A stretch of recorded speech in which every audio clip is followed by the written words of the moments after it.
Las Fuerzas Armadas tienen la misión de defender la integridad, la soberanía y la seguridad de nuestro territorio. Y aunque ya no tenemos que hacer la mili, sí sabemos que el ejército puede ser una opción laboral. Y también que cuando ocurre algo excepcional, siempre hay alguno que dice que saquen a los militares. En una encuesta realizada recientemente por el NC Report, el 80% de los españoles decía tener una buena opinión sobre el ejército. Pero, ¿para qué sirve el ejército? ¿Sabemos qué hacen exactamente? ¿Cómo ha evolucionado en los últimos años? ¿Han perdido los jóvenes el interés por las Fuerzas Armadas? ¿Podría volver el servicio militar obligatorio? Dentro, Gameplays.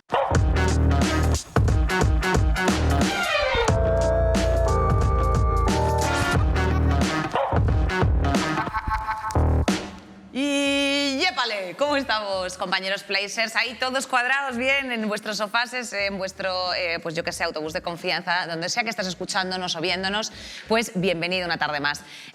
¿Cómo estás, Cadete MH? Muy bien. En una semana más, ¿en qué habrán hecho los chicos de guión?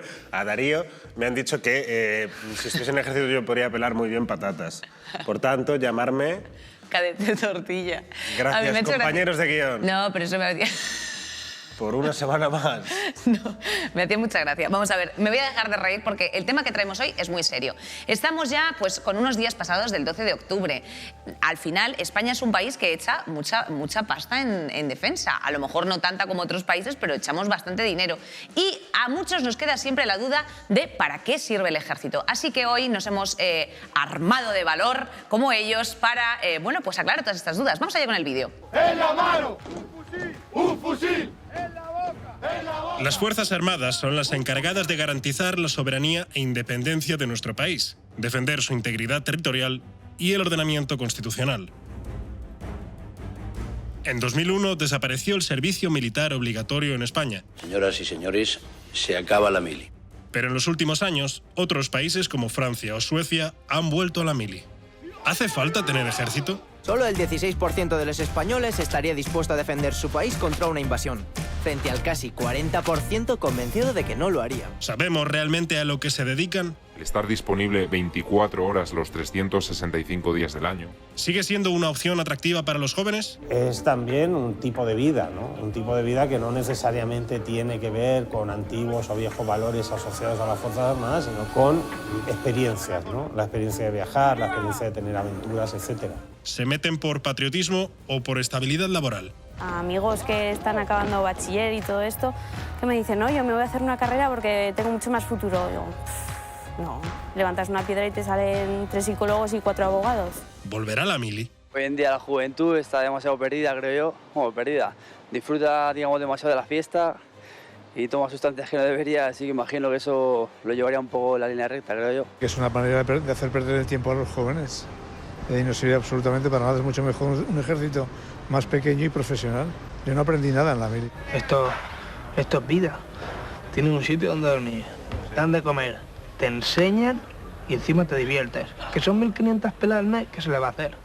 Tampoco vienes aquí para trabajar, vienes aquí para aprender. Darío, ¿eres tú un soldado de la comunicación? Yo digo sí. Yo digo sí. Bueno, pues vamos a arrancar aquí en primer lugar con Alan Tian. Él está preparándose para entrar en el ejército, o sea que hoy vas a tener aquí cursillo intensivo. Sí, así es. ¿En qué proceso estás ahora mismo, Alan? Pues yo estoy en fase de estudiar para poder sacar mi primera cita y hacer las pruebas de aptitud. Vale, o sea que primero funciona como con un test psicológico, o sea, con un test, perdón, de conocimientos, y si apruebas, ahí es cuando ya tienes que hacer otras pruebas, ¿o cómo funciona? Claro, así. Primero se hace una prueba de aptitudes, luego se hace un test, un chequeo de médico. Vale. Y luego se hace unas pruebas físicas y al final un test psicológico. Ok. Bueno, también nos acompañan esta tarde Hazel Paris. Él es ex militar en Cazadores de Montaña. O sea, yo no sabía ni que existía esta división, la verdad. A lo mejor muchos de vosotros os pasa un poco lo mismo. También él es politólogo y máster en geoestrategia. ¿Qué te parece esta mesa geoestratégicamente hablando? Bueno, muy bien, muy bien. La unidad de montaña cabe decir que es de las más duras y de las menos conocidas, efectivamente, lo cual lo hace ser un trabajo poco reconocido, pero muy necesario. ¿Cuántas personas hay ahora mismo en la unidad de montaña aproximadamente? Pues hay 3 unidades, el América 66. Bueno, esto ha ido variando porque los organigramas han cambiado en los últimos años, pero básicamente está el cuartel en toda la zona pirenaica, el de la zona vasco-navarra, el de la zona aragonesa y el de la zona catalana. Continuamos por el Zoom. Jesús Frías, él es psicólogo, preparador también de oposiciones de las Fuerzas Armadas y colaborador del canal de YouTube Soldier Spain. ¿Cómo estás, Jesús? Hola, buenas tardes a todos. ¿Qué tal? ¿Cómo vais? Pues muy bien, están aquí todos asintiendo porque te conocen, sobre todo Alan se ha sonreído. Es alumno mío, está ahora en fase de preparación, estamos ahí a tope con los psicotécnicos, que con eso consiste la prueba para entrar, en responder unas 105 preguntas de test psicotécnicos, y los que tengan mejores puntuaciones pues son convocados a la siguiente fase y conseguir una plaza en alguno de los cuarteles del territorio. Bueno, Laura Velasco también la tenemos en el Zoom. Ella es exmilitar, herida en actos de servicio en Afganistán. ¿Cómo estás, Laura? Buenos días. Buenos días. También nos acompaña Elizabeth Duval. Ella es filósofa y escritora y bueno, pues ella es una soldada de la filosofía, ¿qué te digo? Sí, soldado de ejemplares. Soldado de ejemplares, yo también soy de esas. Y por último nos acompaña también en la mesa, no por ello menos importante, Iván Ramos. Él es exmilitar, ahora jubilado porque tuvo pues un durísimo accidente mientras pues ejercías operaciones especiales. ¿Qué te pasó? Bueno, todo fue en Afganistán. Hacíamos una escolta para llevar nuestras cosas al norte de Afganistán y pues tuve un regalo de los afganos. Un camión se tiró hacia nosotros y el resultado, 17 huesos rotos, el bazo reventado, el riñón partido por la mitad, derrame interno, neumotórax, traumatismo craneoencefálico. He hecho un cromo, vamos. Un regalo muy chulo. Bueno, pero aquí estás, menos mal también. Aquí estoy. Tras mucho luchar, aquí estoy. Bueno, dicho lo cual, vamos a abrir ya esta mesa de debate preguntando para el que quiera responder ¿para qué sirve el ejército?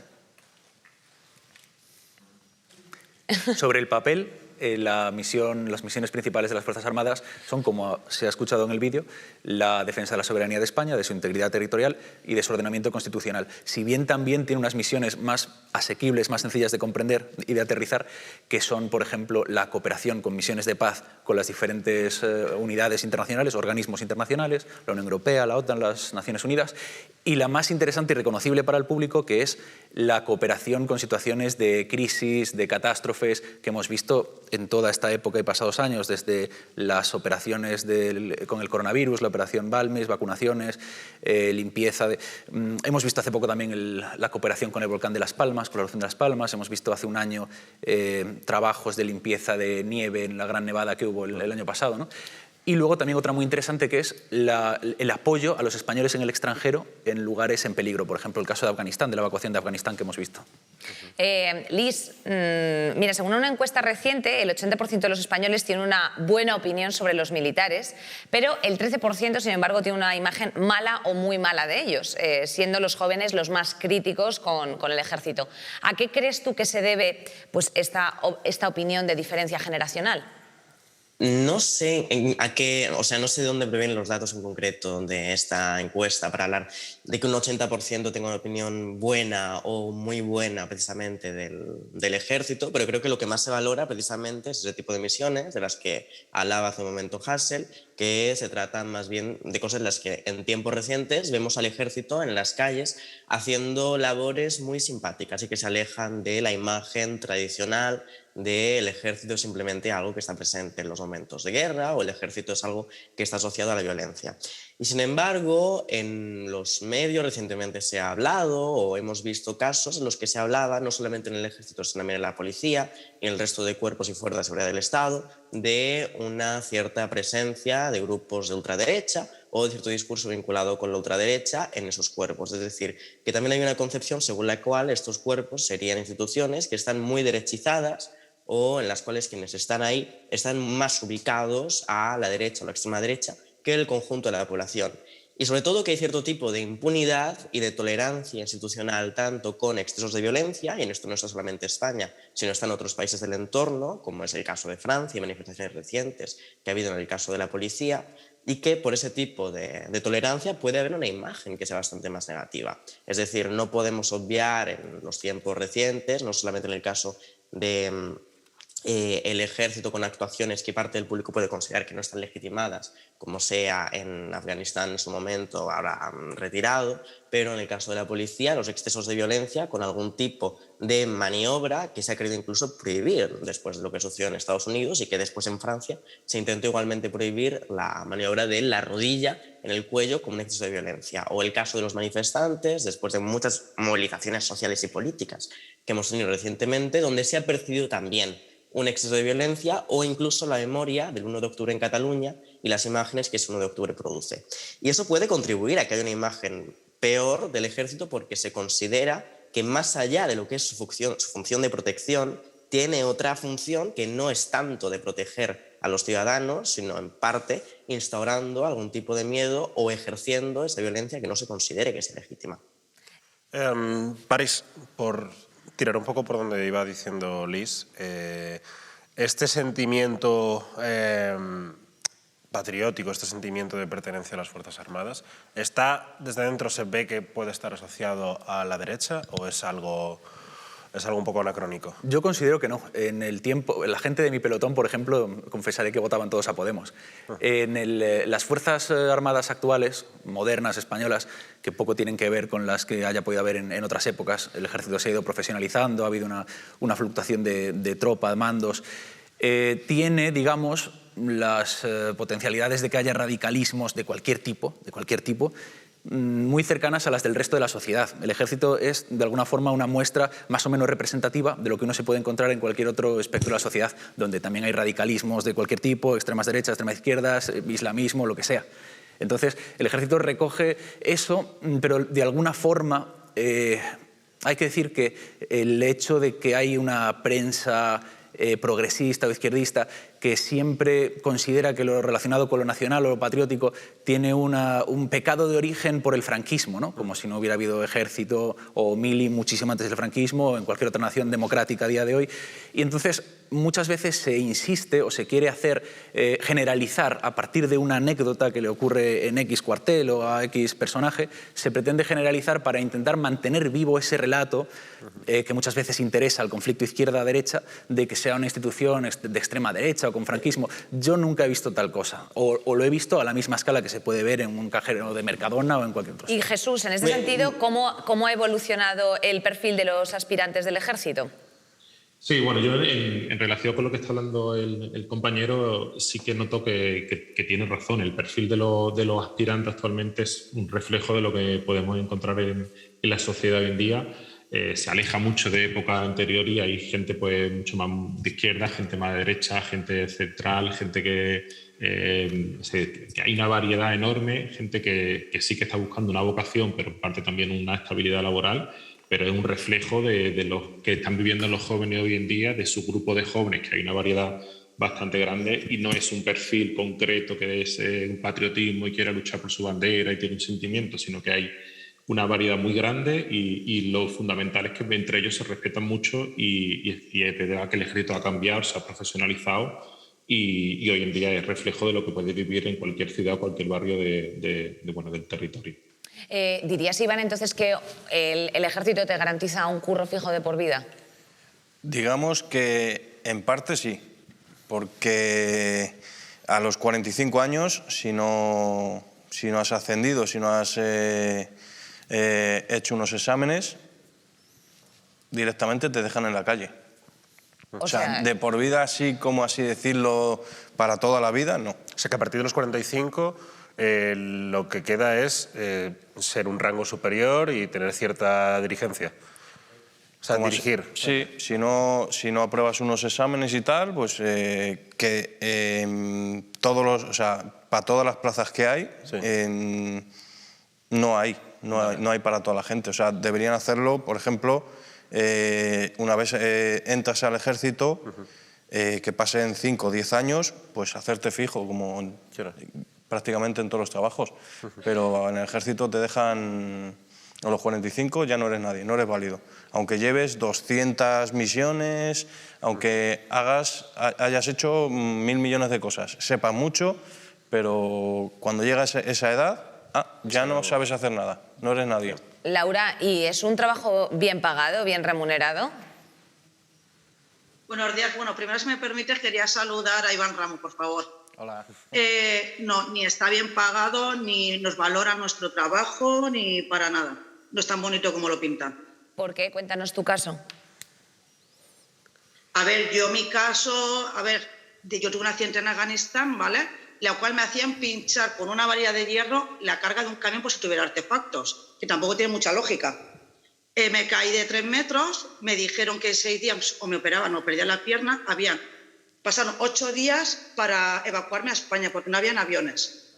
Me dijeron, será llegar a Madrid y te operarán. Nadie sabía nada de mí en Madrid. Llevo 4 operaciones en el pie, 1 en la rodilla y me esperan 2 más, de rodilla y pie. Me ha afectado las caderas, la espalda, he perdido 3 nervios, en el pie 2 tendones y no tengo sensibilidad ni movilidad y la tibia y el peroné destrozados.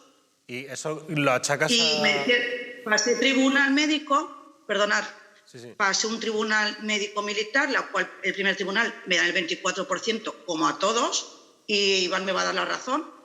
Paso Tribunal Superior de las Fuerzas Armadas, me conceden 66% incapacidad permanente para todo trabajo u oficio. Y en cuestión de días me mandan una carta porque dicen que es un disparate y me lo bajan a un 20%. Ayer mandé una documentación que podéis ver que ningún médico que me ha evaluado, ni es traumatólogo, ni es psicólogo, ni nada. Pues es endocrino, es nutricionista, nada que ver con mi caso. Y una carta que reconoce el Ministerio de Defensa que no tienen médicos capacitados para un peritaje. ¿Qué está sucediendo aquí? Ya. Wow. No sé si al final esto requiere de, Alan, ¿tú crees un fuerte patriotismo para formar parte del ejército? Pues la verdad es que sí. Yo creo que las Fuerzas Armadas son en gran parte de la nación, y la nación, para una persona que va a ser militar, tiene que en sí dar un poco de en sí para poder decir, vale, voy a hacer esto por mi país, por la gente que vive aquí y también por la gente que comparte mi sector. Yo creo que, bueno, yo soy extranjero, entonces soy de Chile, y la verdad, para mí, ser parte de la milicia española, en parte sí podría ser un poco de por querer tener aparte de un trabajo, también tener una buena razón para poder decir, vale, yo quiero aportar un poco a la sociedad, siendo un poco ser un soldado o ayudar un poco por aquí, por acá, en ese tipo de cosas. Y, ¿Tienes un poco la sensación de, por así decir, como devolver un poco a España, es la idea que estás comentando? O sea, como un poco dar también de tu parte, de lo que tú eres, entregarte también un poco al ejército. Pues... Como agradecimiento, quizá. Claro. No, la verdad es que no. Lo hago más por el hecho de que, yo por mi parte no tengo mucho... Yo no quise estudiar ni tampoco... Y estoy empezando a trabajar. Y como vi que en Chile también me daba la opción de ser militar, que era un buen trabajo, una buena profesión, no muy bien vista por la misma ciudadanía, pero en sí era un buen lugar, lo vi como una opción aquí, siendo que era voluntario. Y que, las plazas no son muy accesibles, pero aún así tenía la opción, decidí hacerlo. También porque, mi madre vive aquí y yo quisiera por lo menos aportar un poco a lo que sería a España. Liz, tenías la mano levantada.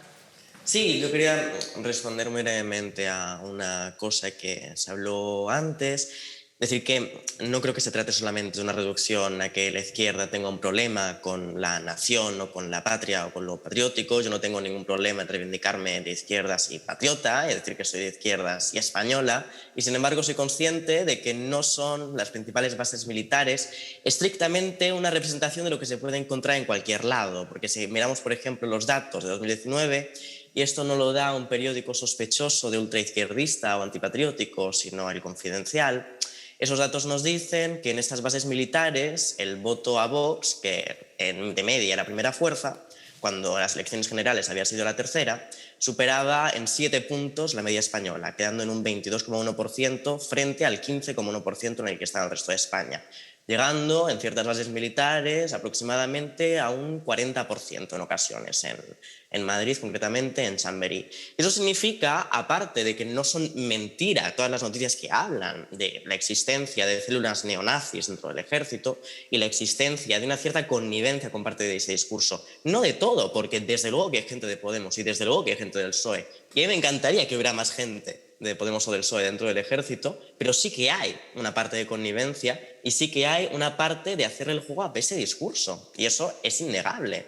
Y no es porque yo sea de izquierdas o quiera rebelarme contra todo tipo de ejército o decir que estoy en contra de todo tipo de nación o que no soy patriota, porque no es cierto. Es simplemente porque son los datos los que nos dicen eso. Iván, ¿tú qué piensas? ¿Crees que hemos perdido un poco de identidad nacional?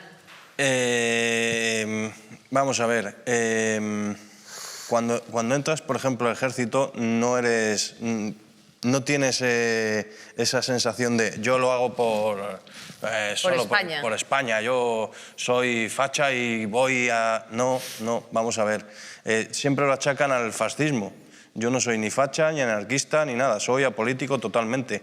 Y creo que el 70% de las personas, 80% de las personas que han estado conmigo no tienen esa sensación de, pues yo, política y tal, no, es un curro, es un trabajo normal y corriente. Estás con los chavales, haces las cosas y punto. Laura, levantabas la mano. A ver, le diré razón a Iván, es que el ejército no consiste en de qué partido eres y qué tal. Yo creo que eso no tiene nada mucho que ver, la verdad. Sobre el alumno, le quería hacer una pregunta. ¿Tú te metes al ejército por tener un curro seguro o porque lo sientes, te gusta? ¿Tú sabes todo lo que conlleva eso? Estar fuera de misión, estar fuera de tu familia, no por tener un trabajo asegurado. Yo creo que ser militar lo tienes que llevar dentro, tienes que sentir, ¿sabes? No puedes irte a lo seguro. Alan. Pues lo que yo diría es que sí, sé lo que conlleva ser militar y también sus ideales. Y es por eso mismo que quiero ser militar, porque yo siento que esos mismos ideales me servirían mucho para mí, para formarme a mi persona.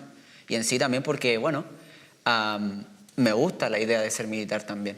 Aunque suene que sí, tiene cierto riesgo y también tiene, bueno, no muchos beneficios, ciertos beneficios. Como yo, siendo extranjero, no podría ir a aire, pero aún así quiero hacerlo, porque me gusta. Que no te lo habíamos dicho, pero Laura te va a hacer el primer examen ahora. Exacto, era la primera prueba para sorpresa. Laura. Bueno, descansamos un poquito, vamos con un pequeño vídeo que tenemos preparado para vosotros. Hola amigas y amigos, como habéis visto, hoy venimos a hablar de el ejército. Las Fuerzas Armadas tienen como misión garantizar la soberanía e independencia de España, defender su integridad territorial y el ordenamiento constitucional. Eso es lo que nos pone la Constitución, pero verdaderamente a día de hoy, ¿eso qué significa? Porque yo en lo personal no lo entiendo. Pues en eso se basa nuestra siguiente pregunta. ¿Alguna vez nuestros jóvenes se han planteado meterse a luchar por la patria? Lo primero que hemos decidido preguntar es ¿para qué sirve el ejército? Y, sobre todo, si consideran que es necesario o si por el contrario no lo es. Empezamos fuerte. Para proteger el orden establecido y, cómo no, la propiedad privada. Por aquí también tenemos alguna persona que nos dice que considera que es un gasto enorme de dinero y que en lo personal no le parece necesario en absoluto. También nos ponen por aquí que creen que en su tiempo libre se dedican a preparar el desfile el 12 de octubre para que luego pues les salga mal, porque sí que es verdad que llevan una rachita un poco rara. Otras personas que sí que se lo han planteado, pero por el outfit, que la verdad que el estampado militar no sé cómo lo hace, que siempre vuelve, ¿eh? Siempre está popping, pero sí que es verdad que la generalidad de las respuestas nos dicen que no se meterían al ejército, aunque lleve un outfitazo. Parece que la gente no está dispuesta a morir por el país, pero no todo es hate. Y también tenemos una persona que nos ha explicado un poquito que parece que se entera más del asunto. El mismo hecho de que un país tenga un ejército sirve para la disuasión de la guerra. Pues obviamente si tú tienes un ejército potentorro, pues otro país que a lo mejor, yo que sé, te quiere invadir por lo que sea, pues dice, no podemos porque este país tiene un ejército muy potente. Bueno, yo ahora mismo no salgo del bucle de si debería o no volver la mili, ¿no? Porque al final instruyen unos valores, una serie de cosas que decían ahí en el vídeo del principio, y yo no sé, Jesús, un poco tu opinión respecto de pues, los jóvenes con los que estás ahora mismo en formación, a través de tu canal de YouTube. ¿Crees que tendría una utilidad el servicio militar obligatorio? Yo creo que no, creo que el ejército tiene que ser una opción libre que cada persona elija, porque al fin y al cabo es una carrera, una vocación.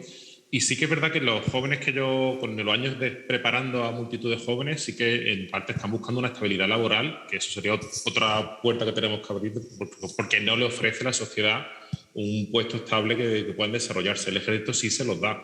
Otra cosa es que el que realmente no tenga vocación no va a aguantar, él mismo se va a salir del ejército por el sistema, por la jerarquía. Es decir, el que no tiene vocación y el que no está seguro de lo que quiere, en el periodo de formación en el CEFOR o estando dentro se va a salir él mismo y hay mucha renuncia por este motivo. Que como si fuera obligatorio, yo creo que no, esto tiene que ser una opción voluntaria de una persona que tiene que, desde su decisión libre, dedicarse a eso, igual que yo elijo ser psicólogo o alguien elige pues, ser presentadora o ser médico. Tiene que ser una profesión libre y no obligada. Paris, ¿tú estás de acuerdo con esto? ¿Crees que debería ser obligatorio el servicio militar o no? A ver, la pregunta no sería si debería volver la mili, sino si sería posible instaurar un modelo como el que han reintroducido en Lituania en 2015, en Suecia en 2018 o en Francia a partir de 2019, que está en... Bueno, es un campamento lo de Francia. Sí, bueno, digamos que está en fase de pruebas. En Francia lo han planteado como un servicio ciudadano obligatorio, Service National Universal, creo que se llama, que son 2 semanas de aprender lo básico de la supervivencia y la defensa y 2 semanas de labores sociales, trabajos comunitarios, la parte más interesante. Entonces, hay muchos países que mantienen lo que es el servicio militar obligatorio y otros tantos en Europa que lo han ido reintroduciendo al darse cuenta de que hacer una prestación obligatoria ciudadana, que insisto, no tiene necesariamente que estar relacionado con las armas, puede ser perfectamente servicios comunitarios, de trabajo, de limpieza de calles, lo que sea, que en estos países han considerado que ayuda a que las sociedades modernas, que son sociedades deshilachadas, poco cohesionadas, aprendan a trabajar en equipo, aprendan a desarrollar una serie de servicios disciplinarios, digamos, aprender la disciplina, aprender la entrega, aprender lo que significa una comunidad. Y además es un mecanismo para resolver muchos problemas típicos de las sociedades modernas, como es, por ejemplo, el desempleo. En estos servicios te pueden enseñar oficios, te pueden dar, por ejemplo, un familiar mío es camionero a día de hoy a partir de que en la mili se suelen sacar los carnets, ¿verdad? El carnet C. Entonces, son una ayuda al desempleo, son, como he dicho, un acicate para desarrollar la idea de comunidad y la idea de tener que prestar un servicio al país. También puede ser un proyecto de este estilo una buena forma de integrar a la inmigración, que en tantos países de Europa da problemas de conflictos de integración. Sin embargo, un servicio común, yo lo he visto en la mili, bueno, en el ejército, quiero decir, allí había gente de muchos países distintos y allí se aprende a trabajar en equipo y como uno. Y no solo de países distintos, como puede ser tu caso, sino incluso de comunidades dentro de España, en el caso español, que es una sociedad muy tensionada por cuestiones independentistas. Mi padre, recuerdo que siendo gallego hizo la mili en Granada y yo mismo me he movido por toda España y se crea un espíritu de hermandad entre los diferentes españoles de cada región que es también muy necesario. Entonces yo creo que lo que habría que plantear no es vuelve la mili, sino es posible crear una cosa nueva, un modelo paritario de género, remunerado y que sirva para arreglar alguna de las rupturas de la sociedad moderna. Bueno, hay otro dato aquí, Darío, no sé si lo tienes tú preparado, lo tengo yo, sino que España el año que... la brecha no, que España, los dineros, los dineros que es importante, España dedicará el año que viene 10.000 millones de euros para defensa, mientras que para educación pues se destinará la mitad, 5.000 millones. No sé qué nos arroja este dato un poco a la cabeza, Laura. ¿Qué dice de un país que se dedique más pasta a defensa que a educación? Yo lo que quería decir, que me digan a mí defensa qué hace con este dinero cuando hay material en malas condiciones, comida caducada, que me digan dónde se destina ese dinero, vehículos en mal estado, no sé dónde destinan ese dinero, la verdad. Iván, ¿tú sientes que también está un poco deficitario el ejército respecto a estos datos que tiran? Tiene cosas en buen estado, que lo tienen ahí. Para el 12 de octubre. Por ejemplo. Pero cuando estás en zona de operaciones, por ejemplo, o aquí entrenando, incluso aquí, ha habido explosiones de minas, ha habido explosiones vamos, te han pasado 1000 historias, a ti o a cualquiera que hemos estado en activo, han pasado 1000 historias. Y muchas de las cosas son también culpa del material. Material caducado, material en mal estado sí. Y también, si me permites, Este planteamiento que haces, que en política es una vieja falacia conocida como cañones o mantequilla, ¿no? Tener que escoger entre una cosa superficial, aparentemente superficial, los cañones, o lo esencial, la mantequilla, lo de comer, ¿no? Pero es que muchas veces los cañones son la condición de existencia de la mantequilla. Si un país no puede defenderse a sí mismo, cualquiera Hombre, España, que yo sepa, no estamos en guerra con nadie todavía. Pero es que tener un ejército no significa que estés en guerra, no, significa precisamente que vas a evitar estar en guerra. Hombre, con 120.000 personas para 43 millones, a lo mejor estamos un poco justos. Y la cuestión de la comparación con la educación que has formulado, por ejemplo, pongo un caso muy rápido y muy ilustrativo. El caso de Nigeria. En Nigeria hubo una gran inversión en educación que sirvió para construir una serie de colegios, institutos y demás. ¿Qué pasó? Que vinieron los homólogos del ISIS allí, Boko Haram, y lo destruyeron todo. Y raptaron a las niñas, ¿os acordáis de esto? El secuestro de tantos cientos de niñas en Nigeria, porque no había un ejército formal, no había un ejército entrenado para proteger la educación. Entonces la cuestión no es si gasto en educación o en defensa, sino que si no hay defensa tampoco puede haber educación. Liz. Sí, bueno, Hassel, si antes te has señalado una falacia, yo tengo que decir que lo tuyo es un non sequitur, de que eso sucediera en ese país no implica que en España tenemos una situación similar en la que de repente va a llegar el equivalente al ISIS o Boko Haram a destruir nuestro país y por ello necesitemos esa cantidad de cañones. No puede llegar porque tenemos ejército, por eso no puede llegar. No exactamente. Lo segundo que yo quería comentar es que no solamente hay que mirar cuál es el gasto español en comparación con otros gastos en educación, sino sobre todo cuál es el porcentaje que obligatoriamente tenemos que destinar a la OTAN y dentro de eso cuál es el gasto que utiliza Estados Unidos, que es básicamente el ejército al cual estamos subordinados. No solamente que Estados Unidos tenga un gasto brutal a nivel de su ejército, sino que incluso si simplemente por las emisiones de CO2 y de gas de efecto de carbono que tiene ese ejército se pusiera en un ranking con otros países, ese país tendría peores condiciones, estaría emitiendo más CO2 que Portugal. El ejército de Estados Unidos es una cosa brutal a la cual desde Europa estamos subordinados. No solamente que desde España hayamos cedido una parte de nuestra soberanía a la Unión Europea, sino que más aún como una parte de la Unión Europea está coordinada con la OTAN dentro de ese grupo, nuestra acción militar está profundamente subordinada a cuáles son los intereses de Estados Unidos. Y si no hablamos de ese problema, no tiene sentido que estemos hablando de lo otro, ni que estemos hablando solamente de cuál es el gasto español para protegerse, porque no nos estamos protegiendo nosotros. Buena parte de lo que hacemos como inversión militar va dirigida a esa protección que tiene que ver con Estados Unidos. Y seguramente no necesitaríamos tanta, y sería interesante también explorar vías, como la que decía Macron en su momento, de un ejército europeo, lo que ha comentado incluso España con Italia, de cuál sería el interés geoestratégico, precisamente, en un mundo multipolar, de un ejército europeo. Yo te invito a que vayas a algún país a mirar, algún país que esté en conflicto, a mirar esas cuestiones. ¿Opinarías distinto? ¿Pero qué cuestiones? Cuestiones de defensa. Tú vas a cualquier país que esté en conflicto y si no hay un ejército... Pero yo no te he dicho que haya que hacer desaparecer el ejército.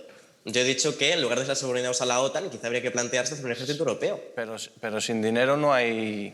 No es lo que he dicho, simplemente que quizá el gasto es desmesurado, tiene que haber un gasto ahí, pero no al nivel en el que está. Yo quería comentarte y quería hablar también para abrir este tema que creo que es interesante, que lo voy a lanzar a ti, Paris, que es el tema de España, séptimo exportador mundial de armas, que es algo que no compete directamente, que no es el ejército, que es el tema que tratamos, pero que es un tema que puede tener una ramificación. Claro, ¿esto cómo se puede analizar? Es decir, ¿somos responsables en España del uso que esas armas tengan en el mundo? Pues es una cuestión peliaguda. Voy a poner un ejemplo, por ejemplo, con la cuestión de la economía verde, ¿no? Hablamos, por ejemplo, de cerrar minas o cerrar nucleares porque entendemos que no es un modelo sostenible y que tenemos que responsabilizarnos de ello. Pero claro, ¿tienen una alternativa las familias y los trabajadores que se dedican a la minería, a la nuclear, etcétera? ¿Tienen una alternativa o significará, como ha pasado con Volkswagen en Alemania, echar a 3.000 personas a la calle sin darles nada a cambio, ¿no? Con la construcción militar pasa lo mismo. Es una cuestión peliaguda, pero incluso Kichi, creo que ha sido, de Podemos, se ha dado cuenta de que había que mantener los trabajadores que se dedicaban a hacer fragatas y a crear material militar, porque es que no había una alternativa real capaz de absorber el paro que eso genera. Entonces, estamos todos de acuerdo en que tenemos que tener una responsabilidad sobre a quién se le vende el uso humanitario, quiero decir, las condiciones de derechos humanos que esos países a los que se le venda puedan tener, pero también está el factor de cómo conseguimos ese cambio hacia mejor sin echar a la gente a la calle. Como siempre, es un equilibrio delicado entre intereses, economía y trabajadores. Entonces, por ejemplo, también habría que ver quién nos marca a qué países se puede vender o no. Muy interesante lo que ha dicho Duval sobre la pertenencia a la OTAN. Muchas veces la OTAN trae a España una servidumbre que dice, bueno, a estos países le puedes vender y a estos no, por cuestiones de derechos humanos, por ejemplo. Entonces se nos permite vender a Arabia Saudí, que es una aliada de Estados Unidos, pero, por ejemplo, se obstaculiza cualquier comercio militar con Rusia, con otra serie de países que tienen vulneraciones de derechos humanos, sí, pero como Estados Unidos o como tantos otros. En este impasse, y por cambiar un poco de tema, estaba para Laura, es que en el ejército, bueno, pues tú bien sabrás, Laura, me imagino que lo habrás vivido, que existe una brecha de género amplia.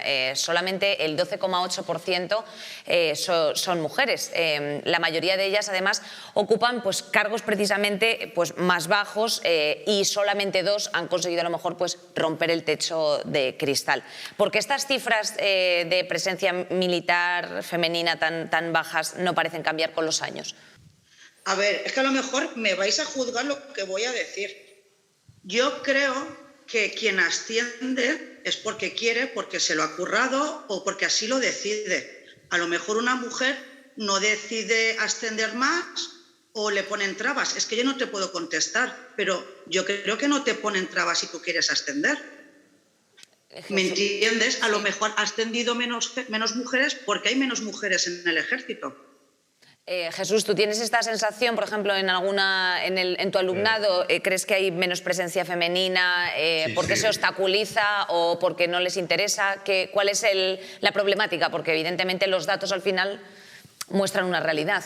Sí, además es una realidad y no solo pasa con el ejército, sino yo también preparo a futuros policías nacionales y guardias civiles y en clases de 50, pues 10, 12 chicas como mucho, ¿no? Es una profesión que se ha estandarizado a un sector masculino que ahora es verdad que está empezando, pero va un poco lento conforme va evolucionando la sociedad y hay una minoría de mujeres, pero en todos los cuerpos de seguridad. Y en el ejército, en el grupo que tengo ahora, que son casi 50, contaba 10 chicas como mucho. Entonces, yo creo que todavía no sigue siendo una opción, que muchas chicas no se lo plantean o en su entorno no encuentran referentes para decir voy a tirar para adelante y esto es lo que quiero.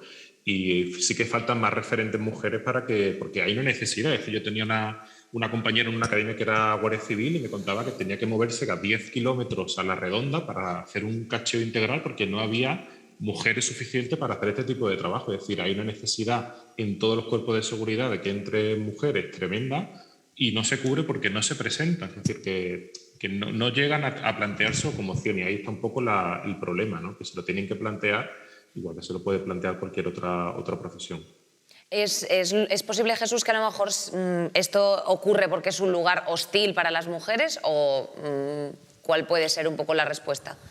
Yo creo que también es por desconocimiento, porque es verdad que el ejército, y cuando dan el paso y se presentan a Guardia Civil porque tienen unas plazas reservadas, me cuentan, es que en el ejército, en el cuartel me cuentan que no salimos, no tenemos mucho contacto con el ciudadano. Entonces, es verdad que de lo que pasa dentro del cuartel hay mucho desconocimiento y desde fuera sí que puede parecer un territorio hostil donde voy a ser discriminada, donde voy a ser rodeada de gente machista.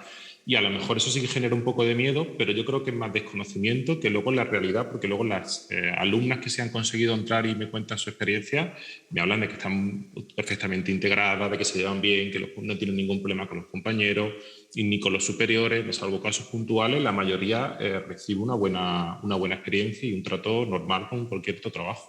Pero yo creo que es desconocimiento y un poco de miedo, prejuicio, un poco se junta un poco lo que pasa en muchas profesiones también.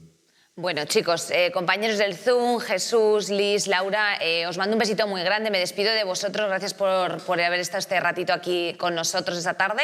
Vamos a ver qué nos cuentan por ahí también nuestros roedores. ¡Vida de rata! Este militroncho que veis es mi primo el legionario. Llevamos varios minutos en silencio.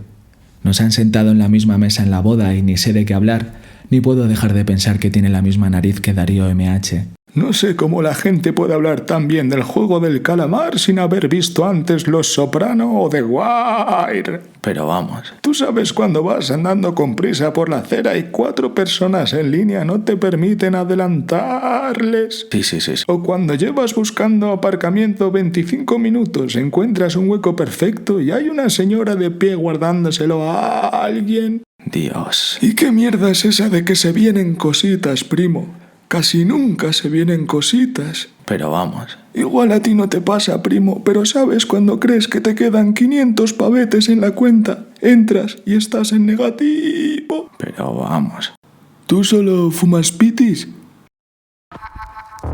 Y como siempre vamos a incorporar a nuestra juventud del Papo, claro, evidentemente, a esta maravilla de debate ejército en el día de hoy. Tenemos en el Zoom a dos chicas hoy. Una de ellas es Paula Díaz Meco, ella es graduada en educación primaria y ahora está estudiando oposiciones para tropa y marinería profesional. ¡Qué barbaridad! Paula, ¿cómo estás? Hola, buenos días a todos y a todas. Yo muy bien, gracias. Pues muy bien, pues claro, pues muy bien. Celia Espada, ella es estudiante de Sociología y Ciencias Políticas y también autora del podcast Manchas de Café. Hola, encantada. ¿Qué tal, Celia? Bueno, yo quiero preguntaros un poco cuál es vuestra visión como jóvenes de para qué sirve el ejército. Celia. Bueno, yo creo que Sacha hablando un poco antes sobre dos distintos tipos de funciones que tiene el ejército. Yo la verdad que no tengo muy buena opinión. En respecto a las funciones tipo cooperación o ayuda a los individuos, sí estoy de acuerdo, es cierto, pero creo que no haría falta tanto dinero o tantas inversiones para actividades como esa y que hay otros cuerpos como los bomberos o otro tipo de cuerpos que también ayudan a eso. Y luego, por otra parte, acciones más para defender a la nación y más patrióticas, pues no tengo una buena impresión después de lo que se ve también en las noticias y eso. Paula, ¿a ti qué impresión te dan las Fuerzas Armadas? Yo creo que es esencial tanto para la defensa del territorio, pero gracias a Dios por nuestra situación política no tenemos un conflicto, nos encontramos en una situación de paz y creo que tiene que ceñirse más a la ayuda ciudadana, porque hay muchas personas y mucha gente que necesita nuestra ayuda a pie de calle y que está pasando una mala situación económica. ¿Y cuál es tu motivación, Paula, para entrar en el ejército? Pues mira, mucha gente me pregunta ¿y por qué? ¿Por qué has estudiado una carrera y ahora quieres ser militar? ¿Por qué ese cambio de maestra a militar? Pero yo creo que las personas nos empeñamos en buscar un porqué a todo. Pero en mi caso no fue un porqué, fue un ¿por qué no? ¿Por qué no ser militar? ¿Por qué no enseñar y ayudar en vez de en el aula a mi país, a gente de pie de calle?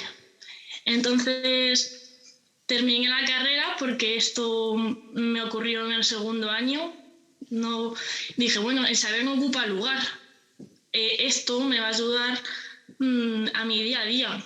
Además, me encanta el trabajo en equipo, creo que trabajar en equipo es esencial. Me gusta la aventura, me gusta conocer gente y sobre todo me gusta ayudar a la gente y poder transmitir mis conocimientos, además de conocer nuevas culturas, que creo que es esencial. Celia, antes comentábamos que pues hay una encuesta que revelaba que solo el 16% de los españoles estaría dispuesto a participar en la defensa de su país. ¿Tú qué harías si te planteas en esta movida? Yo sinceramente pertenezco al porcentaje en que no iría y cuando he escuchado antes el dato me ha parecido incluso alto. Yo diría que si hubiese una mayor transparencia en cuanto a todos los procedimientos que se hacen dentro de las Fuerzas Armadas, personalmente yo creo que incluso el porcentaje bajaría porque me ha parecido incluso alto. ¿Y a ti te parece el ejército un lugar hostil para las mujeres? ¿A mí? Sí, como mujer. Sí, yo creo que las Fuerzas Armadas es un sitio donde los roles de género en torno a la masculinidad son muy altos y yo creo que para las mujeres sigue siendo un lugar bastante hostil. ¿Tú qué piensas, Paula? Yo creo que no. Creo que a día de hoy, poco a poco, cada vez es más común que las mujeres se presenten a este tipo de oposiciones, tanto al Ejército como a Policía Nacional y como a Guardia Civil, y tenemos que romper esos esquemas poco a poco. En tu caso, y ya por ir cerrando, Paula, aparte de toda la motivación que nos has contado antes de tu espíritu aventurero y de echar un cable a la ciudadanía de a pie, también puede tener una motivación, por ejemplo, pues yo qué sé, laboral o patriótica, el apuntarte al ejército.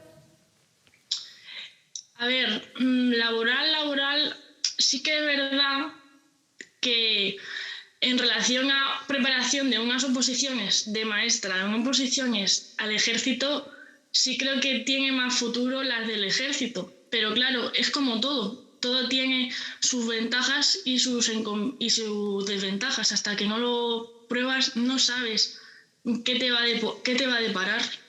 Bueno, eso está claro, eso está claro. Bueno, Paula, Celia, muchísimas gracias por haber estado este pequeño ratito aquí con nosotras, por darnos vuestras aportaciones. Os mandamos un besito muy grande y pues os deseamos pues mucha suerte, cariño. Claro, yo se lo deseo a todo el mundo siempre. Muchas gracias. A vosotras, chicas. Bueno, y ahora nosotros nos quedamos aquí con una pequeña pregunta final. Es, ¿qué pasaría si no hubiera ejército en España? Pues que seríamos invadidos por alguno que quiera tener los intereses en España, por ejemplo.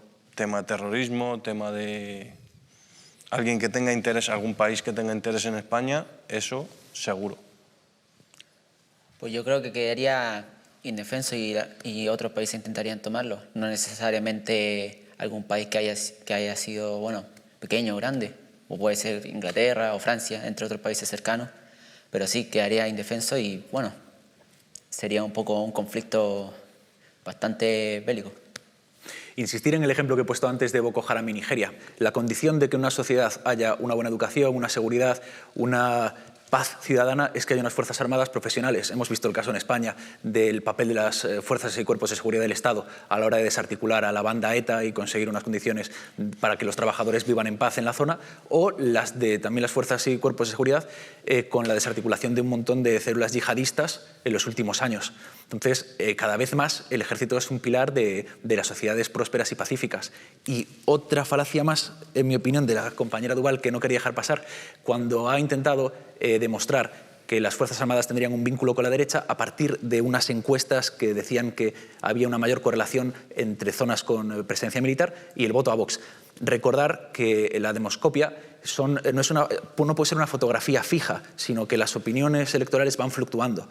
Cuando empezó Podemos en 2015, las encuestas internas sobre el personal militar era que estaba entre los primeros en intención de voto del ejército, porque, os acordaréis, Podemos presentó un general, el general Julio Rodríguez, sacó el tema del despido de los militares a los 45 años, entonces captó, mucho voto militar. Luego, andando el tiempo, Podemos se desinteresó un poco más de estas cuestiones, incluso se enfrentó con el ejército, Pablo Iglesias y compañía no iban a los desfiles, y sin embargo Vox captó esa bandera de los salarios de los militares, de la igualdad salarial entre las diferentes policías del Estado, de la defensa de la unidad nacional frente al negocio con los independentistas que hizo el gobierno de izquierdas. Entonces, evidentemente, hubo una fluctuación del voto de muchos militares hacia Vox, pero más bien por una renuncia de la izquierda a defender esa cuestión militar.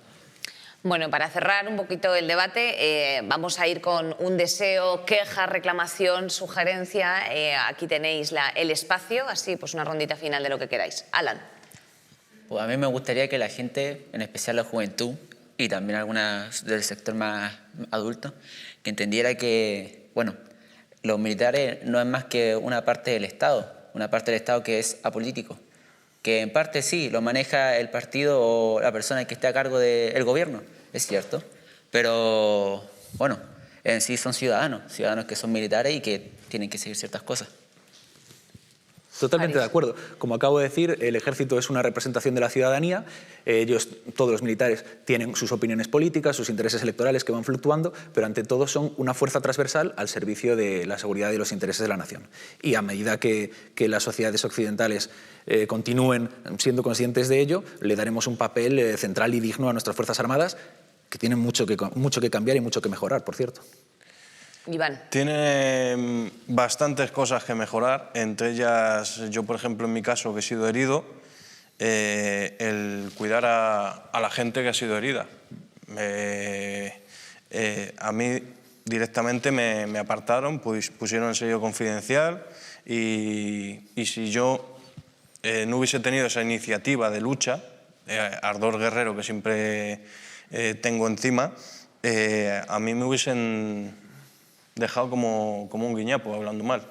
Te apartamos, si no reclamas lo que te pertenece, eso que nos ahorramos, y si te arreglas tus cuestiones médicas, bien, por tu parte, y si no, me da igual porque sois un número.